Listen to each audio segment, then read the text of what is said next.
live streaming would never work as a once a week. But then we also kind of realized that speed was a big advantage to the show, being able to get to stories faster than any other sort of content, any other podcast, because we were taking it full time, because we were every day.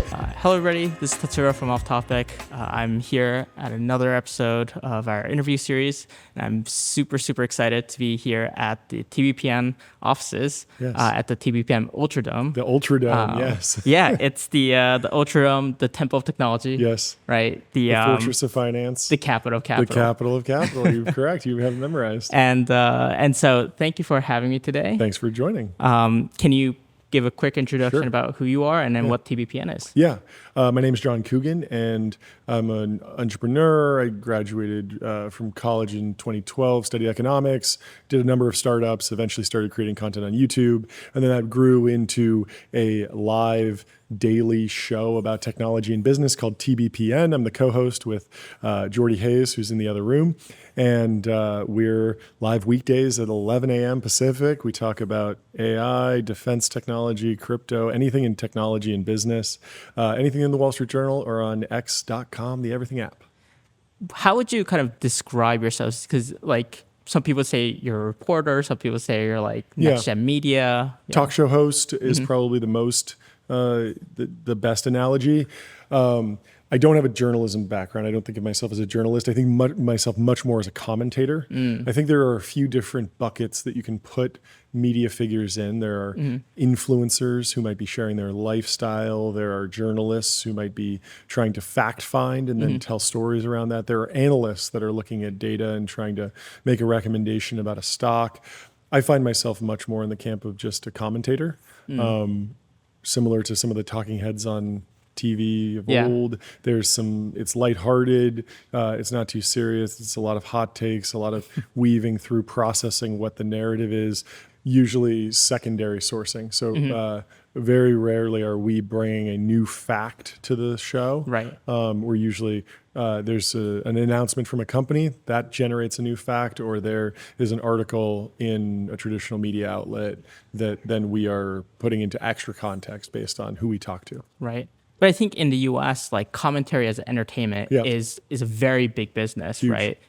Cable news, Sports Center, right? Live streamers, The Daily Show, right? Things like and it goes in all different angles, right? Like you can almost take like South Park as a type of commentary on news as well, for sure. Depending on how you kind of spin it. Okay, so how much of the show is prepared beforehand versus doing it ad hoc?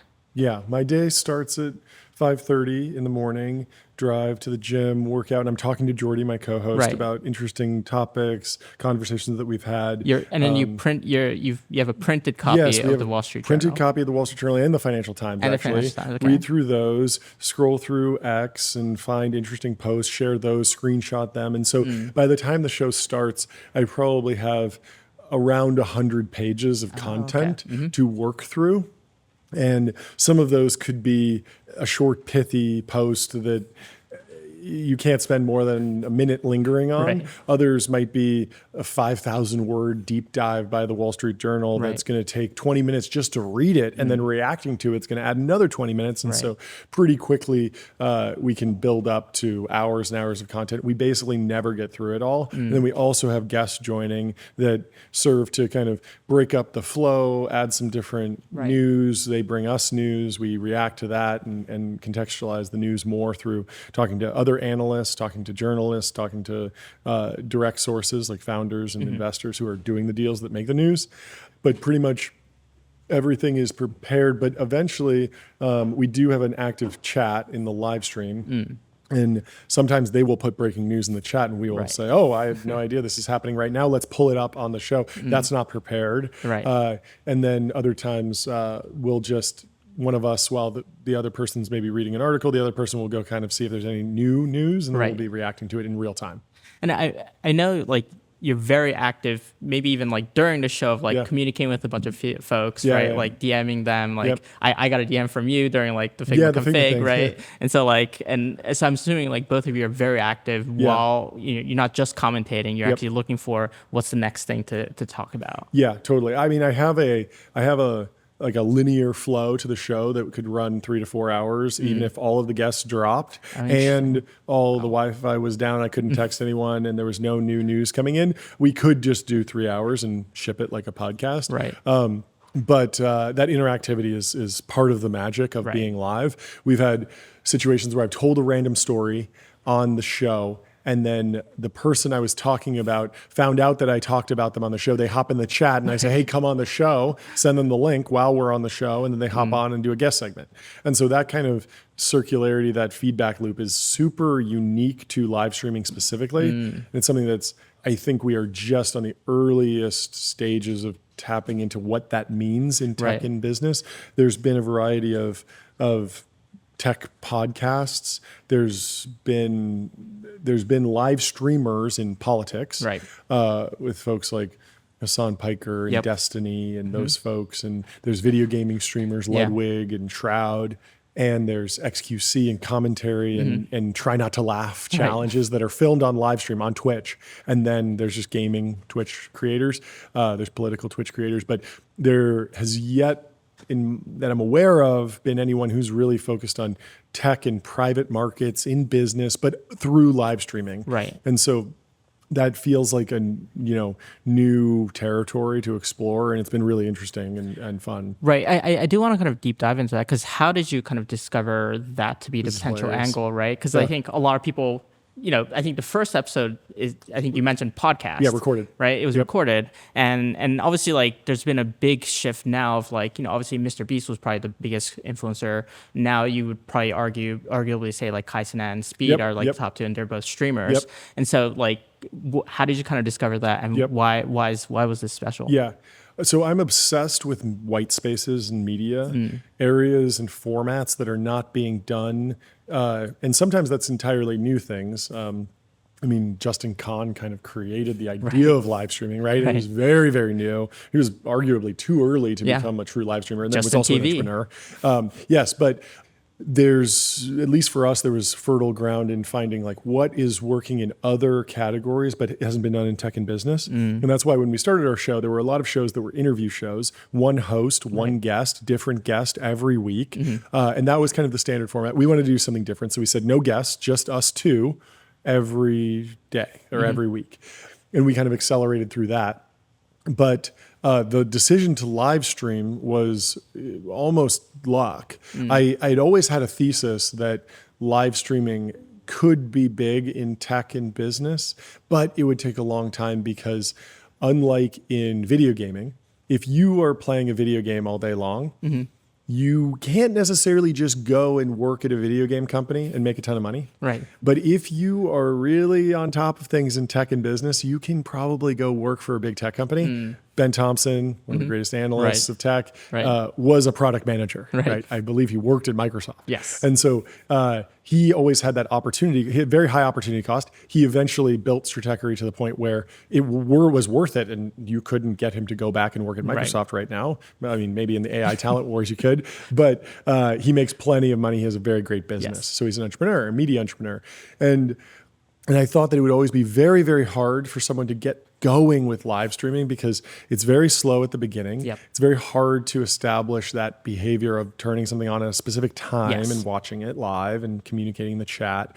And it required you not to have a job. It required you to be full-time, essentially. And if you look at all of the successful streamers, Kai Cenat, Speed, any of these folks, they don't have other jobs. They're live 8 hours a day. They're live a ton. And I thought in tech, it would be very hard because the dominant format for tech media was part-time. It was I work, I have a fund, or I'm a founder, or I have a different business, and then on the side I do a weekly podcast. But live streaming would never work as a once a week thing. I thought maybe it will, but we realized that basically we were filming so many episodes and they were so long that on YouTube, if we uploaded the 3-hour video, it would just kind of clog up the main video feed. And we wanted a cleaner YouTube channel. And so what we realized was that if you live stream the episode, it goes into the live tab. And it doesn't show up in the main feed. And so it was a pure like happenstance. But then we also kind of realized that speed was a big advantage to the show, being able to get to stories faster than any other sort of content, any other podcast, because we were taking it full time, because we were every day. And we realized that there were times when we would hit, okay, we're done recording, but the story just broke. By the time this shows up, everyone will be like, why aren't they talking about that? Right. Or it's changed. It's changed, exactly. And so the one way to combat that is to be live. And so there are plenty of times when a story develops and we are proven wrong because we reacted to the wrong information, but we weren't reacting to outdated information. Right. And so you get a lot more credit because you can say, well, at 11 a.m., people did think that the deal was $100 billion for 10%. Turns out it's $100 billion for 12%, but we'll address that tomorrow. Right. Interesting. I think, I mean, since I run a podcast, I've definitely had the times where like I had to do kind of a breaking news thing. Emergency pod. Right. Emergency pod. But then even then, right, it's like if it's a day later, something has changed, especially in today's world where everything changes so quickly. Yeah. So I'm a big believer in the barbell strategies. I really like what the Acquired team has done. Ben and David have gone to, they basically create only the most evergreen content possible. And it's like once a month, but you're okay with it. Yeah, it doesn't matter what happened. Like they worked on their latest Google episode for a month. Google did a bunch of things this month. It doesn't matter for their purpose because they're talking about something that happened a decade ago and it's history. And so they're going super slow paced monthly content, super evergreen, super researched, highly edited. Ours is not edited at all, super timely, super ephemeral, daily content. And it just complete opposite ends. Turns out both are good businesses. They don't really compete with each other. They're very additive to each other. And it's been fun seeing that. But trying to do, something that competes with David and Ben on depth, but doing it daily, like it just doesn't work. And so you kind of need to figure out what sliders you're trying to maximize and then just maximize them all the way out. And then the ones that you're not optimizing, just minimize those entirely. And then I'm assuming the asynchronous angle with the clippings also contribute to the success, especially with live stream, because it's really hard to get discovered. Totally. Yeah. So the clipping strategy was definitely something that was just a fun way to promote it. We just see it as marketing. Right. And it started with us reacting to people's posts. Right. And what was fun about that was that it was a little like love letter to, it was the epitome of doing things that don't scale, the Paul Graham quote from Y Combinator. And I recently we posted that we'd been doing this for 1 year, and someone sent me the video of us reacting to their post. And that video had 2 likes. 2 likes, but they remembered it a year later. Right. And it's like, that is incredibly powerful. Yeah. To send someone a message that thing that you said, it wasn't just, I liked it. It wasn't just I retweeted it. It was I printed it out. I read it out loud on a 4K camera and I talked about it for 2 minutes and I published it and I quote tweeted you so you could see that I sent it to you. Because there's so much content. It's very hard to capture it all. Now we're at a scale where even if I don't send you a post that you post and I talk about it on the show, someone will send it to you and you'll find out and you'll send it to me, even if you're not tuned in that day. So people are monitoring enough that everyone knows when they're mentioned. But in the early days, it was very fun to send these little like love letters. Right. But I think that's a really important point because like a lot of people think like, oh, like if I like it, then that person will notice. But oftentimes they won't, especially if they're like an influencer. Totally. They get so many notifications for likes all the time. But they don't get a lot of quote tweets of videos of people printing out their. So like I would have originally said like replies are probably the first thing that people actually somewhat look at. But then see the replies. A lot of bots are under replies now. And then so like quote tweets are next. But then I think you upped it even further. Quote tweet with a video is the most extreme. It's I mean in terms of like the memorable scale. It's super memorable. Yeah. Right? And I mean in general there's this weird dichotomy. Again, the barbell is emerging where people say attention spans are shorter than ever. People just want to watch a 60-second TikTok. But then also Joe Rogan's more popular than ever. He posts a 3-hour video interview every couple days. And so it's like people can turn on a 3-hour podcast and they have the attention span for that. But then they also have the short attention span. Right. And so with our stuff, it's like, why not give them both? Makes sense. And how does this kind of transition for you? Because I remember, you were at Founders Fund as an ER. I was watching your like Varda videos, the El Segundo videos. And obviously that was like a well-crafted story, edited. Yeah. And now you're kind of transitioned here. Like, was there kind of a moment where you kind of wanted to go out of that, or Yeah, I'd never really built the video essay channel into a business. It was just a hobby. It was like a blog. And I didn't really know what the top of the mountain looked like there. I talked to Ashley Vance about it a bit, and it seemed like there was a world where if you keep pushing it, you can eventually sell a show to Netflix or HBO. Right. That was never on my bucket list or anything that appealed to me. I could also do corporate video and do, you pay me and I make a documentary about your company, and maybe it shows up on your channel or whatever. Right. But I didn't really find that interesting. And so I was kind of looking for what was next in terms of media formats that were unexplored. Video essays, when I started in 2020, were very underexplored in terms of tech and private markets. Like, no one else was going to make a video about Varda. Yeah. Like, it's an early stage company. But I thought it was cool, and our community thought it was cool. And so, it got a lot of views from people that really care about tech and hard tech and early stage and private markets and stuff. So it was always fun, but it involved a lot of, it was getting to the point where to up the quality, I would be traveling a ton, always on the road. I have a family. It was incompatible with that. And it just didn't seem like the business was evolving in any way that I really wanted to pursue or make it full time. And there were also clearly other people who were just taking it more seriously. Jason Carmen's the best example, where he is just incredible, and it's clearly like his thing, and it wasn't my thing. So why do I want to be doing his thing worse than he can? So he's just run with that and been fantastic. But that's been his dream. He's wanted to be a filmmaker since he was a kid. I never dreamt of I want to make a movie one day. I was like, nah, I more just want to comment on companies. The first video I ever put out on YouTube was analyzing Clubhouse. And that's something we would definitely do today on the show. I'd kind of drifted away from that on the YouTube algorithm because you get pulled into, now you got to talk about SpaceX, you got to talk about Tesla, the bigger companies. But this show allows us to return to the really tech insider, private markets, the discourse that's going on X, et cetera. What is the motivation with you and Jordy in terms of where to take this, right? Because I think you've mentioned in previous interviews that you don't want to make this into a venture, a fund, or do other stuff. But I think the focus is build this as a media company. Media company loosely, but mostly just show. I just think the show itself can be really big and good, and Speed and Kai Cenat, and it can just be its thing. And, and there's a ton of opportunities that come up, but I think there's an incredible ROI on just focusing. And I think we have a long path and huge room to run. The marketing and the growth and the attention has been very good. And we've had incredible access interviewing top CEOs and whatnot, but there's still so much more we can do to actually get to become a staple, to become something that's around forever. And I think that there's no reason why just doing this one show cannot be fully self-actualizing, fully enjoyable, a really fun project, and also provide financial success. There's nothing that's immediately off the table by focusing just on this. And in fact, I think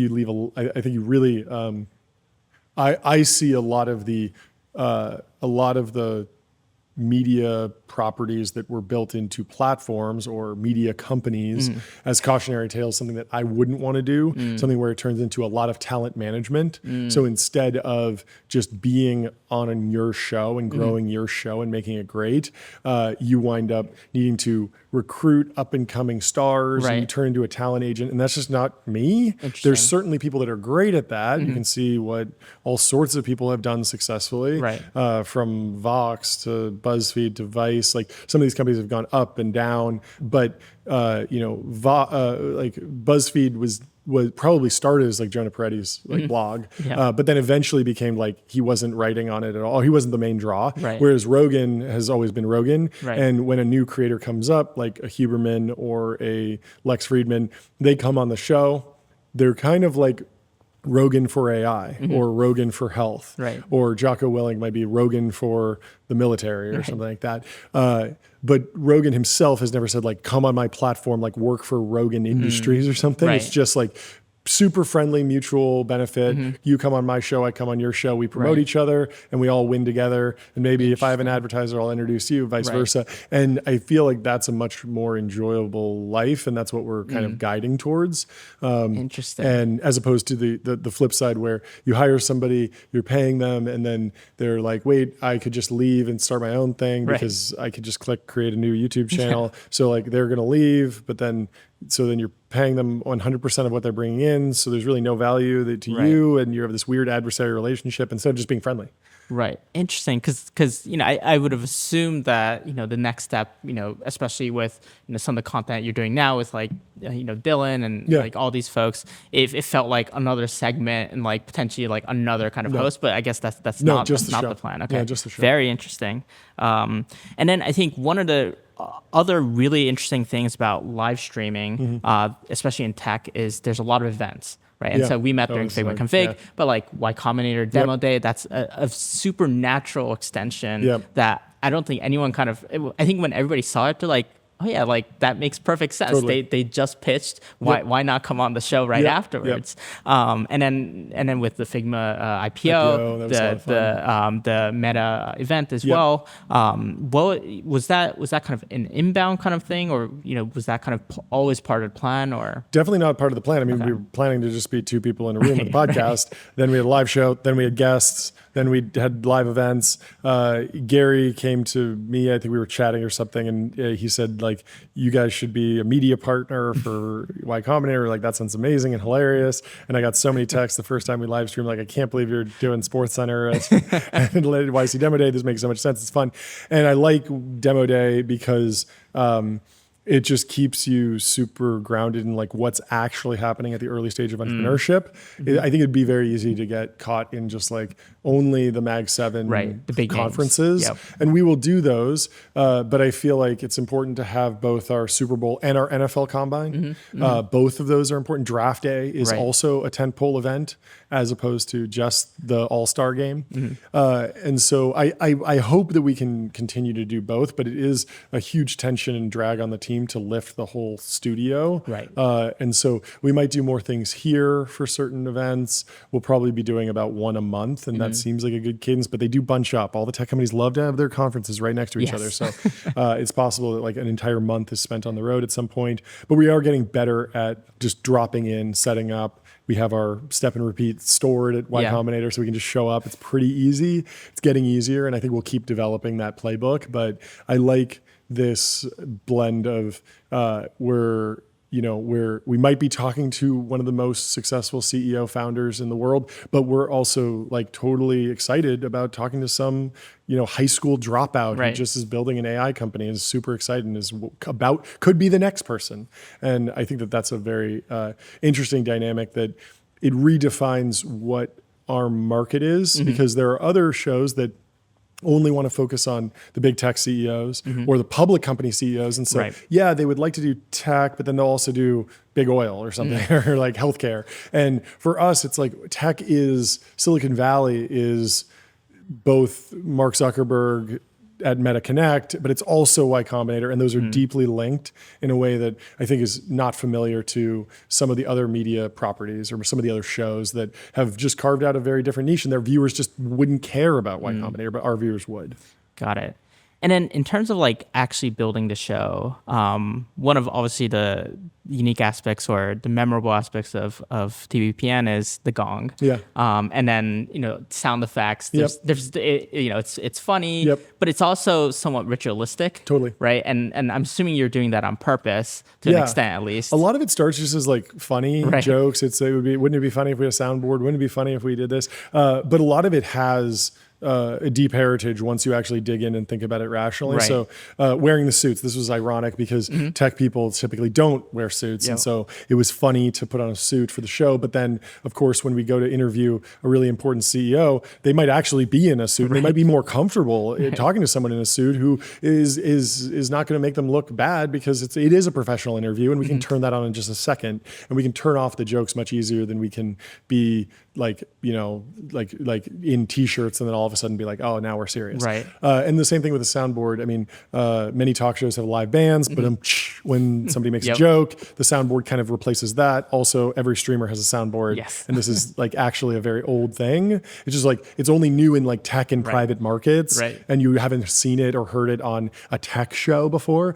But in fact, there's a lineage both to what's dominant in gaming and then also what was dominant in the 1980s on late night TV and what was dominant probably in the castle like a couple hundred years ago. Right. Yeah. How do you and Jordy kind of work together, and do you have different roles? Like, yeah, definitely. So a lot of times I'll be driving the cadence of the shows. Like I will set up the facts of the case, read the intro to the Wall Street Journal article, but then we just kind of bounce things back and forth. Right. And he'll give a take. I'll react to that. I'll react to his reaction. We'll kind of go back and forth. We'll kind of ping pong back and forth. We definitely have like slightly different interests. He's definitely more interested in the venture capital dynamics, marketing, branding, direct to consumer. He's worked in crypto before. I'm very not crypto native. He's more crypto native than me. I'm much more like a daily, a dedicated listener of Dwarcash. And so I'm probably a little bit more upstream on the AI research side, so I can lean in on that a little bit more. But we have a number of different areas that we can kind of just spark interest and intrigue and can, get us lit up, and we can kind of lead the conversation. And then sometimes a guest comes on or a topic comes on and I'm kind of leaning back and like he's telling a story. So we just kind of go back and forth on that front. And then in the early days, we did have some sort of divide where Jordy was very focused on working with advertisers, bringing on our sponsors. Now that's transitioned to Dylan, our president, and so Jordy's back in more of the show prep, more of the planning of the structure. I'm definitely more of a nerd on the production side.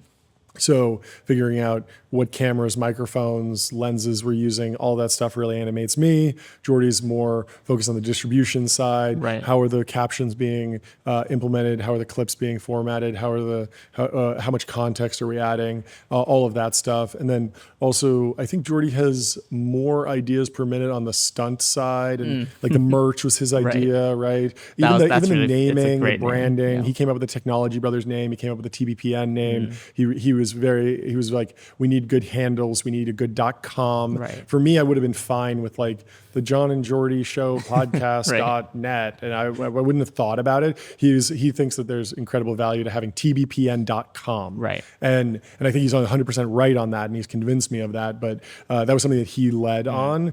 And there's been a number of times when he's seen the importance of building a brand in a world and really leaned into that and taken risk there in a way that I would be like less animated around. Right.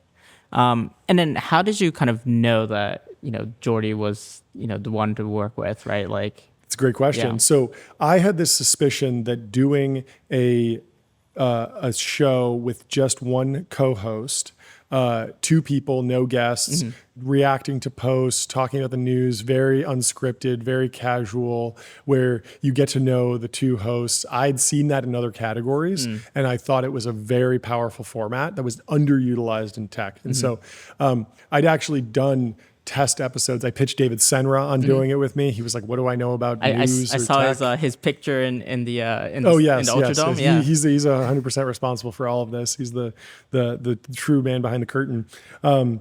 And I did a few episodes with Lulu Maservi about PR and comms, and we had we did a couple episodes and we'd clip them and share them on X, and they were doing well. She's a little bit more focused on PR and comms, and so if DeepSeek V4 comes out, she's not really going to be necessarily animated about like how many parameters is this, what's the price per token, like that can get me lit up, and she's a little bit more focused on her business, rightly so, which is communication strategy, how brands are evolving, how companies are communicating things, crisis comms. These are interesting topics. It was great for that content, but it wasn't something that there's not enough daily content, and she has a great business that she wants to focus on. I also did a couple test episodes with Jason Carmen, one where we were really into cinematography. So I'm on the roof and he's in his room, and we cut it together, all cinematography, and we just talk about the news, and it was cool. But the vibes weren't perfect. Plus, he really wants to do documentaries. He wants to tell movies. He wants to build movies. And I did a couple test episodes with Jordy, and like we just really clicked. Like we liked yapping. We liked talking about whatever was in the news. We did a couple test episodes on Riverside, then filmed a few in a conference room, and we were like, this has a good flow. This works, and we could do this forever. So, and we were both in a unique position where we didn't have any other irons in the fire that were serious, and so we were able to step back from everything else. Because like, I was an entrepreneur in residence at Founders Fund. It's not. It's like no one makes a career out of being an EIR. The idea is that you go and do something else. Yes. And then in terms of like the set, right? What were kind of the peculiarities that you were really interested in kind of building out? Huge lighting up top. Incredible. The space is very big as well. Like, was there anything like in particular that you were looking for, or? Yeah, I'm probably weakest on set design. Honestly, I feel strong about camera gear, lenses, audio, lighting, but I don't have a lot of experience in set design because for most of the shoots that I would do, I would be dropping into a company and I would be trying to set up a nice lens with multiple focal lengths so I can cut between them. And I was obsessed with the upstage key, this lighting the backside, kind of the opposite of what we have going on right now. If you put the light here and the camera's here and the light hits here, then you see a triangle here. It's called Rembrandt lighting. It's very cinematic. If you ever watch HBO, every single shot will be backside key, far side key, upstage key, which means the lights, the light is behind the camera. Very difficult because you got to hide the lights. It's such a hassle. But I was obsessed with that. I wanted to build that out, and I had strong opinions about that. Did that, immediately gave it more of a cinematic look than any other podcasts, which are much more high key, much more front side key, because typically people just sit down at their computer and they put a light right here, and it has a certain look to it. And I wanted something different. For the sake of being different. There's no reason why I want to be dark and moody. It's a very light and friendly show, actually. But there was white space in dark and moody and cinematic, and it was fun. It was a challenge, and so worked on that. Then in terms of the set design, we had this idea that everyone in tech was either like like schlubby might be a little bit of a pejorative, but you get the idea. It's like t-shirt, jeans, merch, running shoes, like not going to win fashion and New York Fashion Week anytime soon. Classic, tech fashion. And the wealthy people were doing something called quiet luxury, which is on display in Succession. Where you don't see brands, you don't see anything that says it's $1,000 t-shirt, but it is. And there were these rumors about Mark Zuckerberg's t-shirt being worth hundreds of dollars or something like that. And so the people who know. Yeah, the people who know. But we thought it was funny, again, to just go the opposite direction. And so instead of quiet luxury, we said, what if we went for loud opulence? And so everything had to be loud and opulent. So, gold fixtures. And I mean, we still have some of the stuff around here. I don't know if there's anything we can pull out, the horse in the studio. Yeah, the horse in the studio. I mean, we have an old wooden ship over there and a wooden statue of Abraham Lincoln and Dom Perignon. The TBPN the hat. Suits. Right. Yeah, the hat is a little more racing inspired and a little bit more of where we're going. The whole shtick of like old money was funny just because no one is doing that in tech. So no one was wearing suits and talking about riding horses. Right. Jordy and I don't come from old money. We're all like, we grew up very middle class. And we're still like nowhere near as rich as anyone that comes on the show. But it was so funny to embrace the aesthetics of like Polo, Ralph Lauren, and equestrianism and yachting and private aircraft, because it was something that was like, tech could go and buy all of Ralph Lauren if they wanted to. They could own the entire store. And yet no one is actually saying the reality. There's just this massive disconnect. Right. And there's also something interesting about the modern Gen Z entrepreneur, where they become so non-materialistic that there is a there's discussion. I don't know how much of the fear is rational, but there's this fear that like the next generation of entrepreneurs might be a little bit less concerned with building a legacy, building a company that's built to last. Everyone's thinking about, oh, can I sell secondary? Can I flip this company? Can I get an acquisition, a zombie acquisition, acqui-hire, become $100 million? Yeah, flip a crypto coin, get 100, get the bag, and then move on to the next thing and just hustle one thing at a time. And there's something incredibly powerful about wanting to build something like so opulent and historic that, you know, you're like William Randolph Hearst, who built this massive castle and like died, and, you know, they made movies about it. And just that idea of like legacy, like that maybe should come back to tech. Maybe people should be building their companies for the longer term. And there's something there that reads as materialist, but in fact might speak to some sort of like more underlying, more powerful truth about just what it takes to build an institution. Interesting. And shifting gears a little bit, like stepping back a little bit, I think there's a report, at least today, Gallup kind of reported kind of trust in media is even lower than like last year. I think it was at like 28% or something. So it's now under 30%. Yeah. What do you take of that? And at the same time, obviously Barry Weiss, incredibly successful, acquired recently as well. So I wonder how they're defining media, because if they're defining media as I think they said mass media, just the New York Times, then yes, it's low. But I would say that if people are saying like, where do they get their like? Do you trust the place where you get your news? I would imagine that that's almost at an all-time high. Interesting. Because I think that people get their news from commentators who are filtering news. Like I have high trust in my media sources, the ones that I've selected. I don't know that I'd have, if you gave me a random newspaper every day, I don't know that I'd have high trust in that. But I've selected, I've curated a group of sources that react to each other and contextualize and fact check and debunk and dunk on each other. And all of that has created something that I feel like I have a pretty good handle on the truth. And I feel like most people can do the same thing. They're just picking like ever nicher influencers. We've become a lot more selective, and then the mass media, they're another channel that if we pick them, we obviously trust them, but most times we haven't picked them. And so we've created this like somewhat artificial dichotomy between mass media and new media, or independent media, and whatever if you zoom out to just like a human is getting information, like maybe nothing's changed, and like certainly like yes, they get it from an internet website now as opposed to a physical paper, or in my case, I do get it from a physical paper. But it does depend on where people.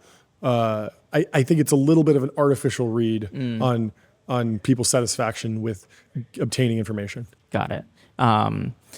In terms of media and a lot of different industries have this kind of bundling, unbundling kind of cycle back and forth. Yeah, that's exactly what's happening. Right. Yeah. And obviously this is the era of like the Substacks of the unbundling, but do you kind of imagine this to kind of start rebundling again? That's a good question. I think it already has rebundled in the sense that the platforms do the rebundling. So Spotify, YouTube, Twitch, X, like these are the bundles, and they bundle up the advertisers and they distribute the ad revenue across all the creators. That's true. And so when you download Instagram, you are paying with your time and your ad clicks into a pool that gets distributed across everyone. Instagram might not be the best example. YouTube's a better one, right? Because you watch the ads and they just go straight in the creator's pocket. So I'm not expecting like crazy rebundling for the most part. I would expect continued unbundling, but there are certainly opportunities, and like all these things kind of move slower than you think. There are people that are doing cool things. Arena Mag is a great example of I guess a rebundling in the sense that there's a number of journalists that write for that magazine, but it's a very special product because it's physical. It's kind of like a throwback product.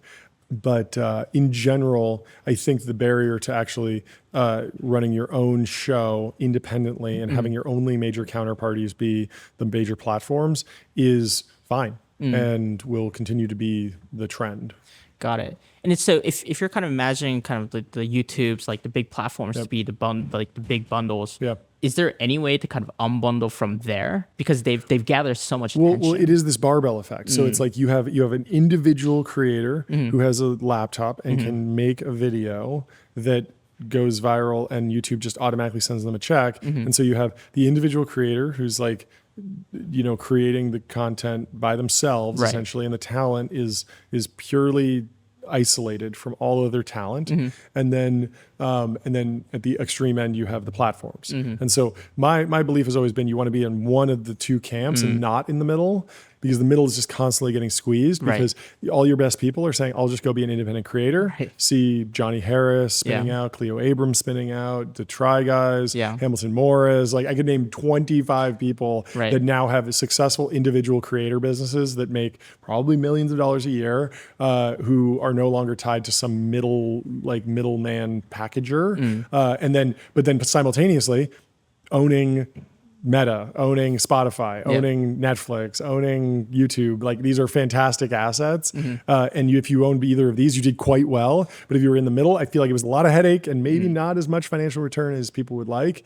So I don't know that there will be any sort of rebundling. I would expect it to just further get pushed to the edges, especially with AI, better technology. We're already seeing this. Like the reason that I would have done this show on a bundler, on a network, years ago would have been because not just the distribution, you get the distribution for free, but also the cost to produce. Right. And so when you were saying, I want to do a TV show on CNN, you weren't just getting CNN's distribution, which was incredibly valuable, which now you can get through YouTube, go viral. But also CNN has a building with a bunch of producers in it. And if you need a prop department, that prop department is shared across everything. But now we have Amazon, you know, and you can just get props as you need them. And there's rental houses. And you needed a camera department with a bunch of people. Oh, now the cameras are cheap and easy to operate. And you needed like all this staff that was probably shared somewhat fluidly between the different shows. So, the 2 p.m. show wraps, let's do the 3 p.m. show, and it's some shared cost. Now the actual fixed cost or variable cost to like produce an hour of content is just so low that it can be borne by the individual creator. So last few questions. First, like you started Substack as well. Yeah. What was kind of the rationale there? Obviously it's different from a live show, but obviously there's a lot of like similar content you can push. So just customer obsession, really want to meet our audience, which is small. There are not that many tech insiders, tech people who are actually interested in private markets. There are plenty of people who are interested in technology, plenty of people who want to see the latest iPhone review. And so it doesn't surprise me that MKBHD gets millions of views on the iPhone review. He should. It's a very interesting thing. I watch those because I'm a consumer as well. But I'm also interested in a Series E company that is doing AI for lawyers. That's not going to perform on MKBHD's channel. So the number of people that actually find that interesting is very, very small. So I want to meet them wherever I can. Again, I'm unbundling myself, because I want you to be able to consume the show live. It's a 3-hour show. If you want, you can tune in, watch it live. You can listen to it as a podcast on Spotify. You can watch it a YouTube video. You can see a clip. You can go and watch a 20-minute interview with someone you really find interesting. You can read, a little text summary of what happened, and also you can consume it via newsletter. And so you go to tbpn.com, put your email in, and we will send you. Basically, I write a monologue for the show every day. Like, what is the current thing? What's the current, whatever is top of mind for me? Let me go write a page on that. I actually don't know how many words it is on average. It's usually about 1 page of text. So I think it's like 500 words or something. Just here's how I'm processing the AI talent wars, or the new OpenAI Oracle deal. Or today I wrote about just how platforms would deal with AI content. And so I write that, and it kind of sets the tone for the show. And I think it's made the show better, which is something I'm always very worried about doing projects that take away from the show, that are not directly impacting the show. But this has really set the tone for the opening. We open the show, I give my monologue, Jordy reacts, we talk to whatever, we pull up posts that are relevant to what I'm talking about, contextualize it further, see the reaction from that. And it makes it digestible for someone who doesn't have enough time to listen to every show. If they just if they just skim the emails, they will know, oh, John's interested in AI content filtering, or he's interested in the Oracle deal. He's interested in this. He didn't write about this. And so it helps the guests who come on. We've had over 1,000 guests this year, and all of them can't watch every show. Some of them are extremely busy, but they probably can skim the headline of my newsletter and understand, oh, John's really interested in this. He's wrong, and I got to go on the show. Or he's right, I like him, I got to go on the show. Either way, hopefully they continue to engage with us at some level, even if it's just as a participant, as a guest on the show. That is being part of the community, in my opinion. Got it. So the last two quick questions. One is, you've recently passed the 1-year anniversary for TBPN. Congrats. Thank you. And biggest learnings from the past year? Just the return on investment of being full-time, for sure. I was doing YouTube for 5 years for part-time, was doing other things, had a company, was EIR and stuff.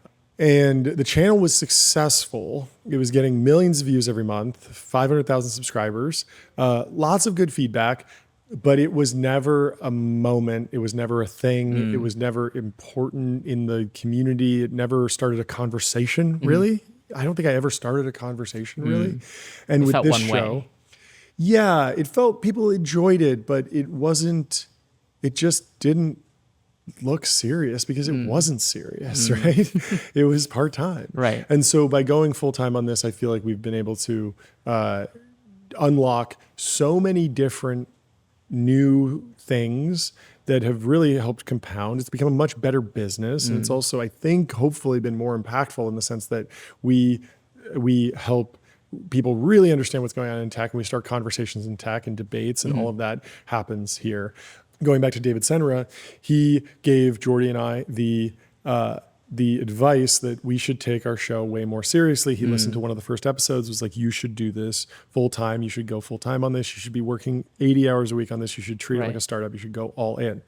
And we said, okay, let's do it. We did it. And then what was interesting was that we did not spend 80 hours a week making a 1 hour once a week show better. What we wound up doing was doing 3 hours a day and guests and all these other things that came out of being full-time, where if I wasn't full-time on this, I wouldn't be able to book so many guests. Right. And if I wasn't full-time on this, it would be like, well, tomorrow I have a meeting for something else, so I can't do the show this day. So we wouldn't be like the whole reason the show exists the way it is because we took it so seriously. And so this is very common knowledge in, it seems like, everything but tech media. Every startup is focus fully on your startup. It's very obvious. It's like Y Combinator 101. Yeah. And yet in tech media, it was not common. Right. It was seen as, well, you need a podcast for your marketing department, or it's a fun side project, or it's a way to promote something else, or it's some sort of flowback thing, or but we just realized, I mean, David Senra just beat it into us. He basically just said like there aren't that many shows that are full-time.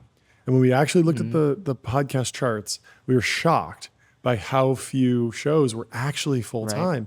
So many of them were great shows, but they could be so much better if the person was just like this the whole time. But a lot of them are like, well, yeah, like if I go full-time, I could wind up with a great show, and like, it's like Joe Rogan makes $100 million a year, but the person doing it might make $1 billion a year. So they're like, I don't want to downgrade to Joe Rogan level. I want to go on Joe Rogan. I do want it to be part-time, and that's fine. And that's what, and those are great shows and they're cool. But for us, we just realized that as much as one of our taglines was technology needed a podcast. It was, of course, a joke on the fact that there are so many tech podcasts, but there really weren't that many full-time tech podcasters. It was very, very few. Interesting.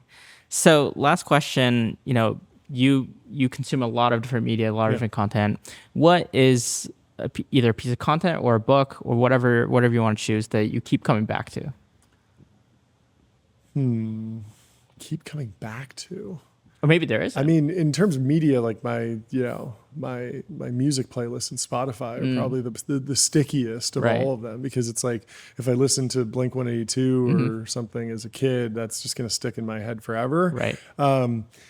In terms of books, it's probably 0 to 1 by Peter Thiel. That's a book that I feel like it just really stands the test of time. And it's so extremely on the power law that you could just read that business book every year and it would it would just reinstill all the best business knowledge. And so you should just reread the book every year or two.